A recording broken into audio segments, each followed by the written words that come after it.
अस्सलामुअलैकुम। वालेकुम अस्सलाम रहमतुल्लाहि व बरकातुहू। खैरियत से हैं आप? जी अल्हम्दुलिल्लाह। आप बताइए आपका क्या हाल है? मैं भी खैरियत से अल्हम्दुलिल्लाह। मैं भी खैरियत से हूँ। अगर आप लोग यहाँ पर जमा हुए और क्या कर रहे हैं?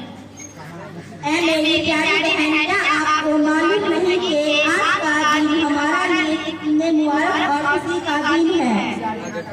जी बिल्कुल हमें मालूम है। आज 15 अगस्त है, इसलिए स्कूल, मदारिस, कॉलेज, यूनिवर्सिटी आज के दिन छुट्टी रहती है। बच्चे खुशियाँ मनाते हैं और झंडे फहराते हैं।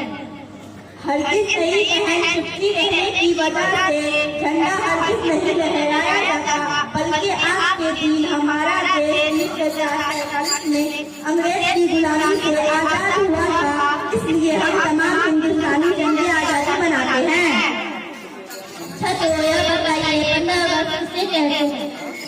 15 अगस्त को उर्दू में आज़ादी और इंग्लिश में इंडिपेंडेंस डे कहा जाता है। अच्छा तो बहनों यह समझ में आ गए कि 15 अगस्त 1947 को हमारा देश हिंदुस्तान अंग्रेजों के गुलाम से आजाद हुए। इसलिए जब भी आजादी मनाई जाती है, मगर मेरे दिल में यह बात खटकती है कि झंडे के बीच में जो नीले रंग का चक्र बना है, इससे क्या पैगाम मिलती है? हमारे झंडे में 30 रंग की पट्टियां हैं और इसके दरमियान नीले रंग का चक्र बना हुआ है। इस झंडे की तस्वीर 22 जुलाई 1947 में हिंदुस्तानी कॉन्फ्रेंस की मीटिंग में इसको मंजूरी दी गई है।